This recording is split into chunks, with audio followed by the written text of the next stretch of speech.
नमोस्तु महाराज जी, मेरी परिवार की ओर से आपको नमोस्तु नमोस्तु नमोस्तु। महाराज जी, मेरा नाम अनुष्का जैन है, मैं सागर की हूँ। महाराज जी, मेरा पर्सनल प्रश्न है, पर मेरे जैसी काफ़ी लड़कियां हैं जो इससे गुजर रही हैं।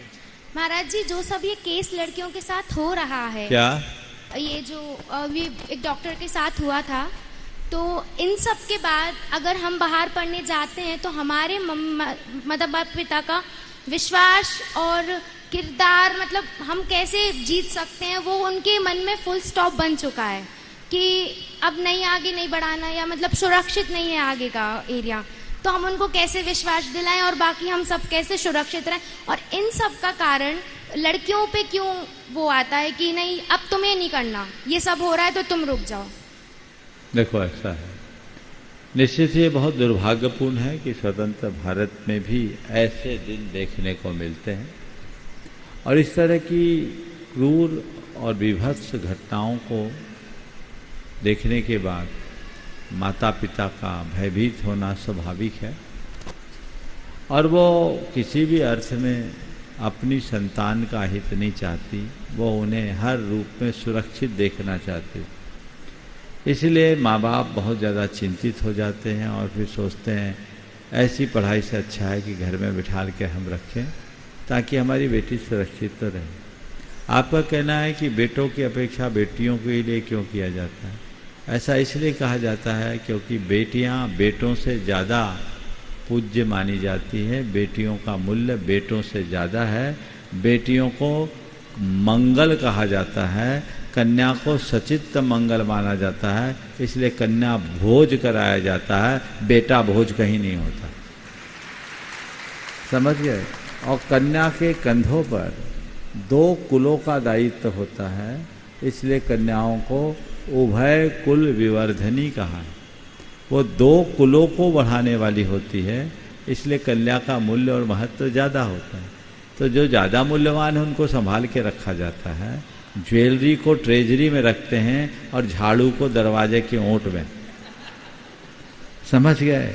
तो हमारी कन्याएं ज्वेलरी जैसी मूल्यवान हैं। मैं दूसरे के लिए दूसरी बात नहीं कहूँगा, लेकिन ज्वेलरी की तरह मूल्यवान हो, इसलिए तुम लोगों को इसका और प्राउड होना चाहिए और इसलिए सोचना चाहिए कि यदि हमारे माता पिता हमारे प्रति ज़्यादा गंभीर हैं तो ये सही है क्योंकि हम इसके लायक हैं। हमारे भाइयों के प्रति गंभीरता की जरूरत नहीं क्योंकि वो हमारे लायक वो नहीं है, उनके ऊपर एक ही कुल है, हमारे ऊपर 2 कुल की लाज बढ़ानी है। समझ गए? लेकिन माँ बाप से कहूँगा, इस तरह की घटनाएं अपवाद स्वरूप होती, रोज तो नहीं होती। हर बेटी असुरक्षित है ऐसा तो नहीं। घटना हुई, निंदनीय घटना हुई, अवांछनीय घटना हुई, लेकिन एक आध बच्चे या बच्ची के साथ ऐसी घटना हो जाए, उस घटना से पीड़ित होकर सबका रास्ता बंद कर देना ठीक नहीं है। ऐसी घटना तो घर बैठे भी हो सकती, तो क्या करोगे? घर से भी निकालना बंद कर दोगे क्या?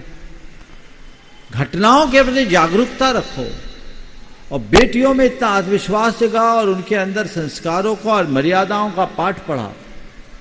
कई जगह ऐसी भी चीजें होती है जिनके कारण घोर इस तरह के निंदनीय कार्य हो जाते हैं, जहाँ मर्यादाहीनता होती है, उसको रोको।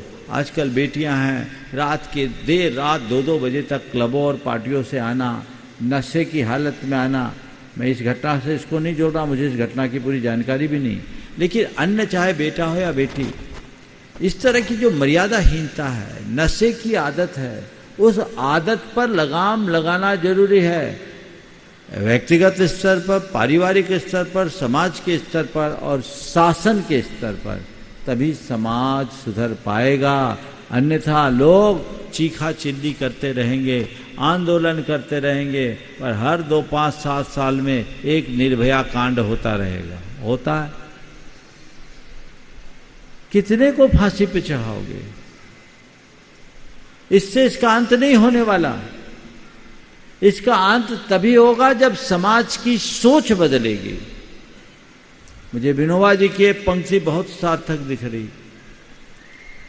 कि कानून वेश्यावृत्ति को बंद कर सकता है। कानून के बल पर हम वेश्यावृत्ति को बंद कर सकते हैं, पर हर स्त्री में मां, बहन और बेटी का रूप तो केवल धर्म ही दिखा सकता है। दृष्टि में पवित्रता, मर्यादा की रक्षा का पाठ पढ़ाना हम शुरू करें तो जीवन में व्यापक बदलाव घटित होगा और वही हम सबके रूपांतरण का आधार भी बने। पूज्य महाराज।